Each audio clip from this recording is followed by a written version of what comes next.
Assalamualaikum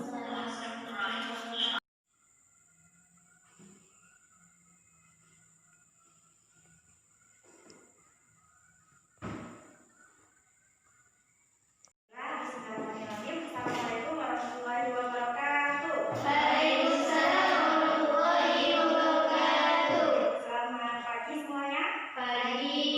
Baiklah, sebelum kita mulai pembelajaran hari ini, silakan ketua kelasnya untuk pimpin doa terlebih dahulu. Silakan. Baiklah, sebelum kita mulai pelajaran pada pagi ini, kita berdoa bersama-sama. Bismillahirrahmanirrahim. Allahumma sholli ala sayyidina Muhammadin sholatan tukhrijuni min dhulumatil wahmi wa tudkhiluni bi nuril fahmi wa tudkhiluni ila salat kama annaka anta al-wahhab innaka antal ghafur. Allahumma sholli wa sallim wa barik ala maulana Muhammadin wa ala alihi wa sahbihi bi lisanin yudhkir ila hati wa tanzilana wa doa selesai. Amin. Baik. Jadi sebelumnya, kalau dilihat dulu kelasnya udah bersih apa belum? Udah? Udah. Baik. Jadi sebelum itu Ibu akan memperkenalkan diri, perkenalkan nama Ibu Yulia Nengsi, kalian bisa panggil Ibu Nengsi. Dan kemudian Ibu akan absen dulu ya. Ya, Bu. Aira Aprilia, Hadir, Bu. Ayunda, Hadir. Devi, Hadir, Bu. Intan. Hadir, Bu. Baik, hadir semua ya hari ini ya. Baiklah, jadi pada pembelajaran kali ini kita akan belajar mengenai, sebelumnya Ibu akan sampaikan kompetensi dasar yang harus dicapai oleh kalian, yaitu menemukan unsur-unsur intrinsik dan ekstrinsik dalam hikayat. Kemudian tujuan pembelajaran kita hari ini yaitu siswa mampu mengidentifikasi ciri hikayat. Yang kedua, siswa mampu menemukan unsur intrinsik baik itu yang dari dalam atau dari luar. Nah, yang selanjutnya adalah siswa mampu menceritakan kembali isi hikayat. Baik, jadi pada pembelajaran kali ini kalian akan diarahkan agar bisa menemukan unsur ekstrinsik dan intrinsik dari hikayat. Kemudian nanti kalian akan mempresentasikannya.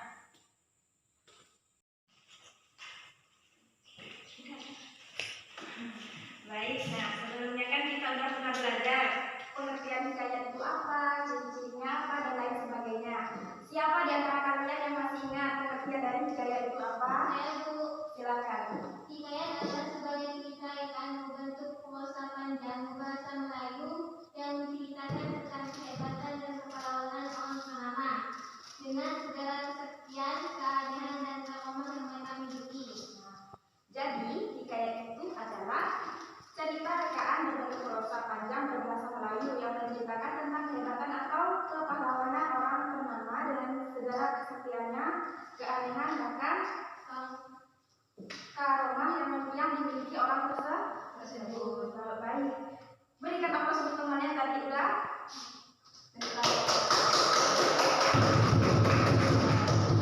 Selanjutnya, ada yang masih ingat dulu tidak tentang ciri-ciri hikayat itu apa-apa saja? Hikayat 1 anonim, 2 istana sentris, 3 bersifat statis, 4 bersifat komunal, 5 menggunakan bahasa klise, 6 bersifat tradisional, 7 didaktis, 8 menceritakan kisah universal manusia. Nah, jadi ciri-ciri hikayat itu yang pertama adalah anonim, kedua istana sentris, nah yang ketiga bersifat statis, bersifat komunal, menggunakan bahasa klis, bersifat tradisional, dan yang ketujuh bersifat didaktis, kemudian menceritakan kisah universal manusia. Artinya itu menceritakan secara luas tentang manusia. Oke.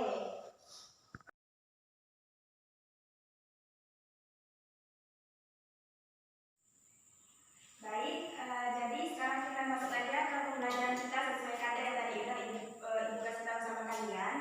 Jadi yang dalam suatu karya sastra itu tentunya ada unsur yang membangun karya sastra tersebut. Siapa yang tahu di antara kalian? Menurut pengetahuan kalian saja. Ada yang tahu unsur apa saja yang terkandung akan bilang unsur ekstrinsik dan intrinsik. Ada lagi yang lain? Ada? Atau unsur intrinsik itu apa saja sih yang membangunnya di dalam? Ada yang tahu? Yang pertama tadi adalah intrinsik. Apa itu unsur intrinsik?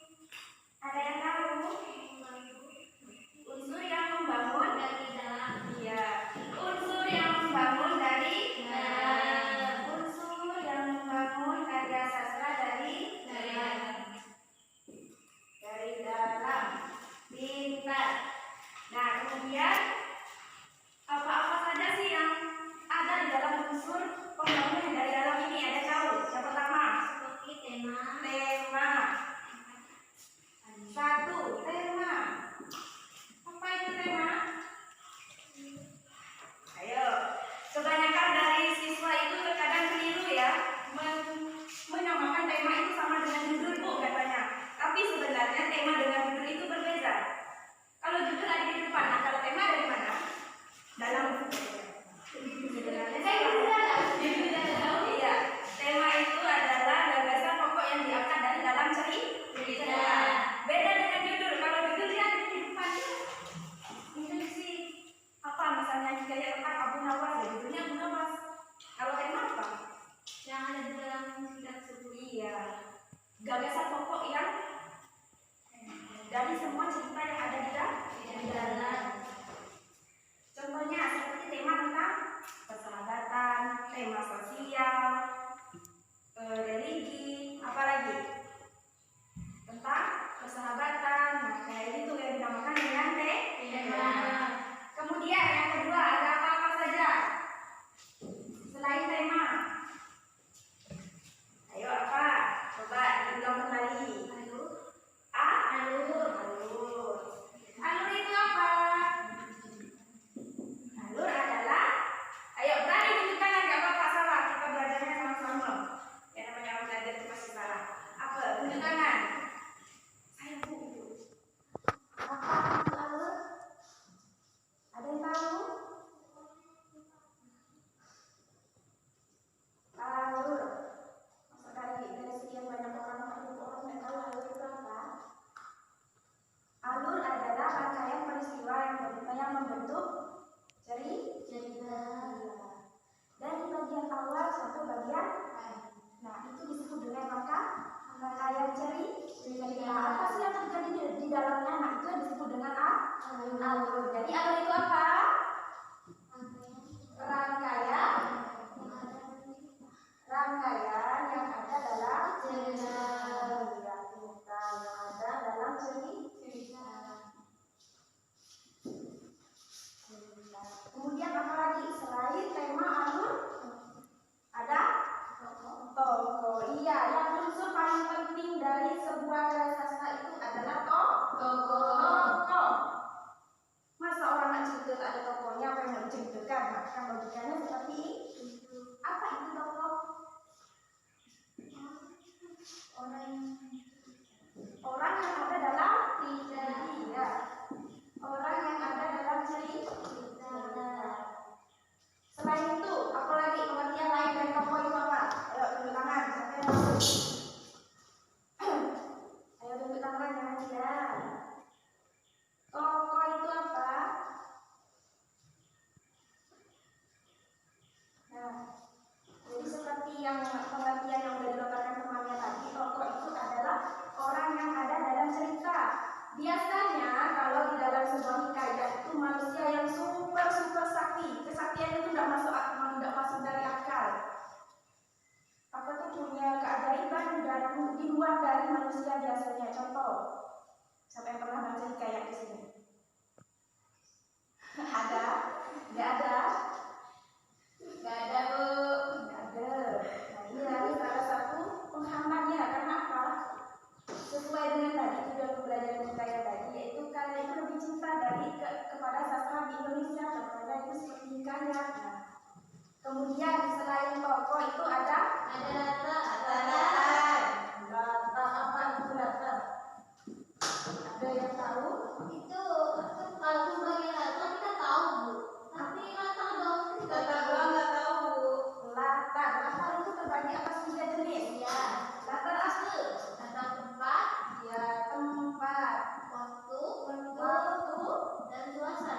Waktu dan suasana.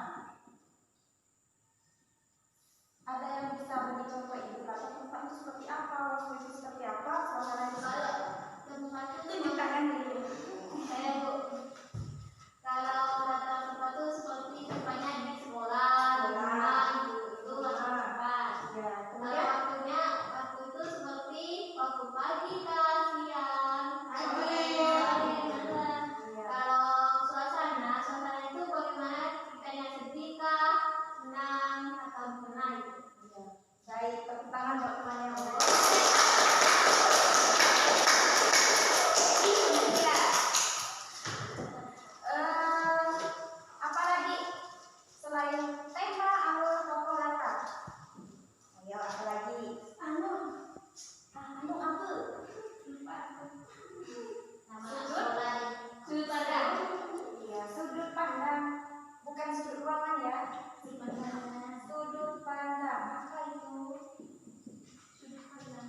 yang ada di pojok-pojok. Bukan sudut ruangan ya. Sudut pandang. Atau kalau bahasa apa namanya itu, bahasa kerennya itu point of view. Point of view, yaitu cara pandang mengarang dalam mendapatkan dirinya saat bercerita. Misal, ibu menceritakan si dia. Nah, ibu mengungkapkan si karakter si dia ini dengan kata apa? Nah, itu disebut dengan sudut pandang. Ada sudut pandang orang pertama, kedua, dan ketiga. Jangan mau menjadikan yang ketiga ya. Itu yang pertama. Maunya yang pertama. Maunya yang pertama. Baik, kita kembali ke materi kita. Selain sudut pandang ada lagi yang paling penting. Penumpukan. Ini taruh di sini ya. Seharusnya tadi sama-sama dengan tokoh. Tapi nggak apa-apa. Nggak apa-apa tuh kalau diajarkan. Nggak apa-apa.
unsur intrinsik dan ekstrinsik dari hikayat ini. Nah, makanya kalian harus serius dengarkan yang dijelaskan, nanti nggak paham. Kemudian unsur pembangun yang kedua itu ada unsur ekstrinsik.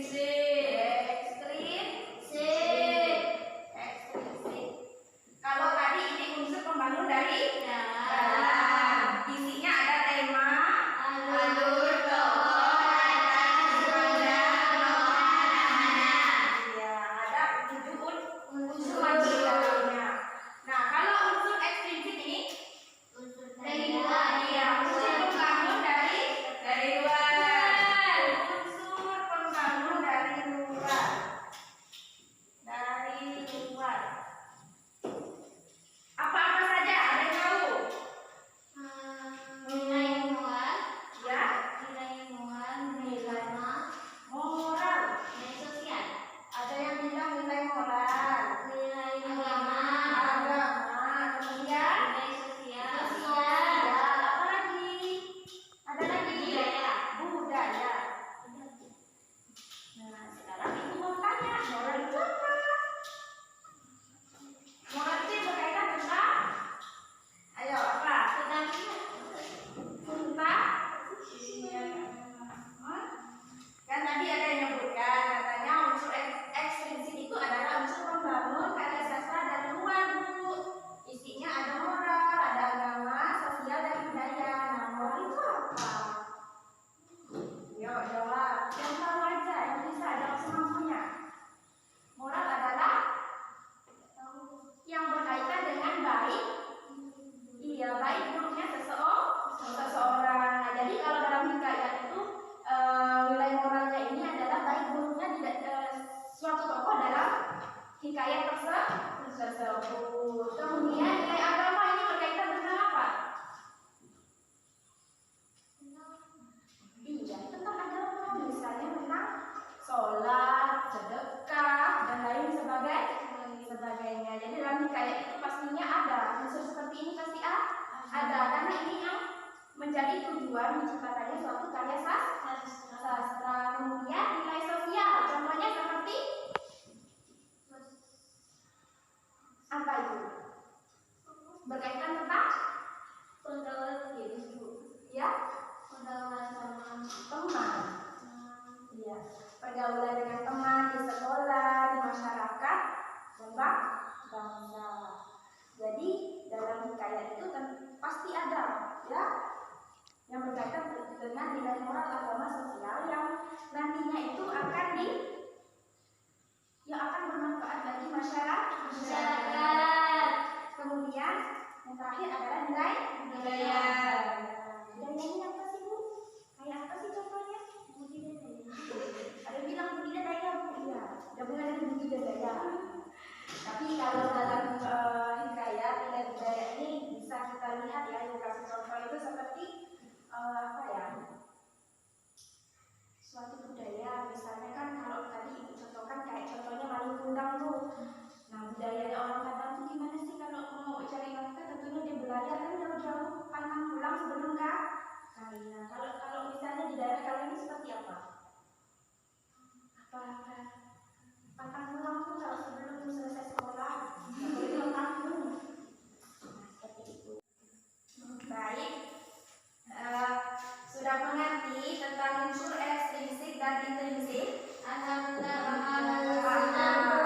Sekarang Ibu ulas kembali. Unsur intrinsik itu adalah unsur yang membangun karya sastra dari dalam. Kalau ekstrinsik dari luar. Kemudian ada poin-poin di dalam yaitu tema, alur, tokoh, latar, dan lain sebagainya. Begitu pula dengan unsur ekstrinsik, ada nilai sosial, moral, budaya, dan lain sebagainya. Baik, nah jadi karena kalian sudah paham dengan unsur pembangun ekstrinsik dan intrinsik, sekarang Ibu akan bagi kalian menjadi dua kelompok. Bagi dua kelompok langsung saja kalian membentuk kelompok, dua kelompok, satu kelompok boleh dua. Baik, jadi karena tadi kalian sudah bilang sudah paham paham dengan unsur pembangun dari hikayat itu apa-apa saja. Jadi sekarang Ibu akan tugaskan kalian untuk mengidentifikasi atau menemukan unsur intrinsik dan ekstrinsik dari sebuah hikayat. Kita siapkan kalian contoh hikayatnya ya, ini ada 2 judul. Jadi satu kelompok satu judul. Nanti silakan kalian kerjakan di buku latihan masing-masing. Silakan dikerjakan ya.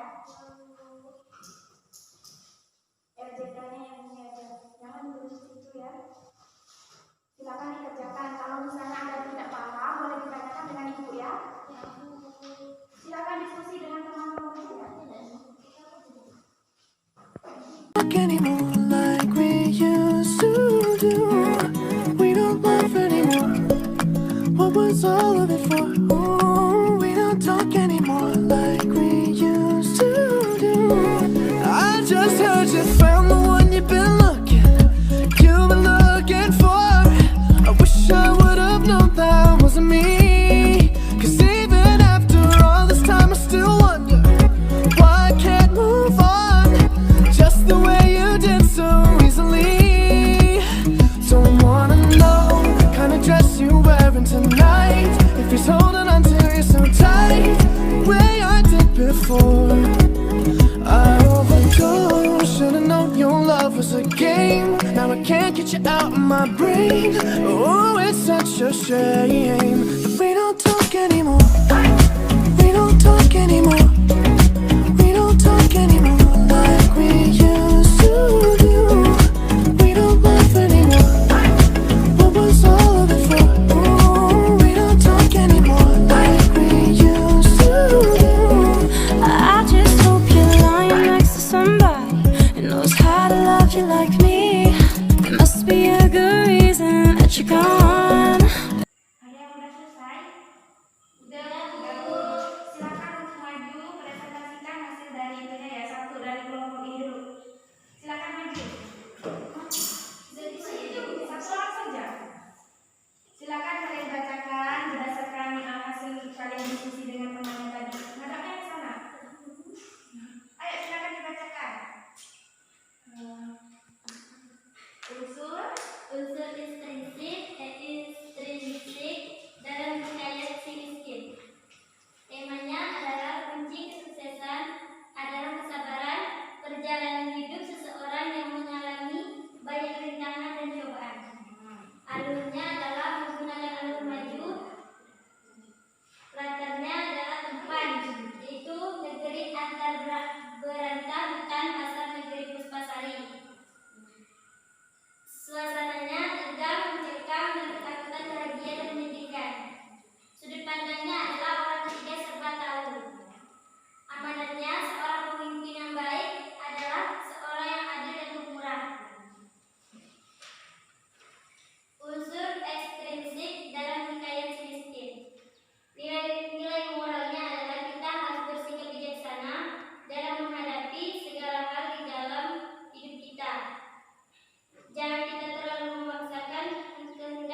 si buku dan si panjang. Tema mengenai kesediaan dan juga pengkhianatan dalam cinta-cinta.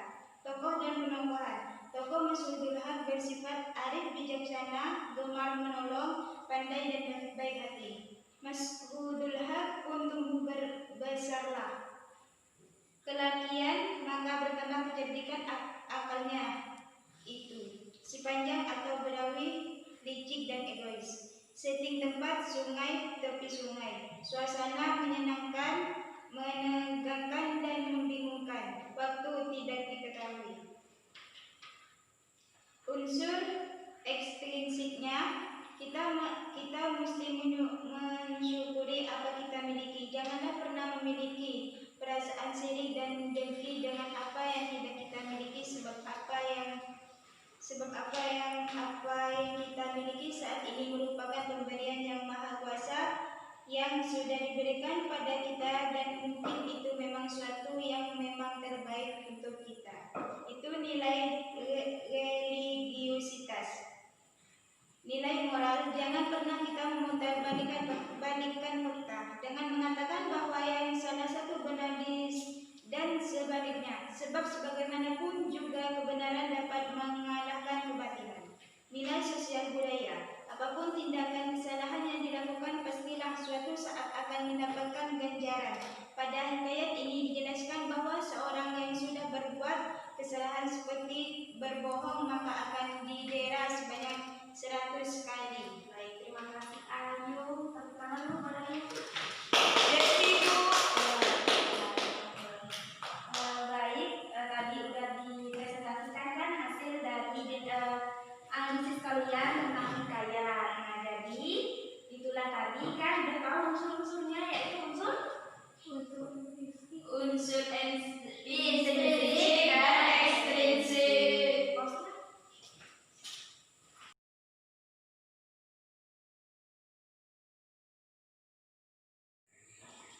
Baik, untuk mengakhiri kegiatan kita pada hari ini, Ibu akan mereview mengenai unsur pembangun hikayat itu. Yang pertama ada unsur intrinsik dan ekstrinsik.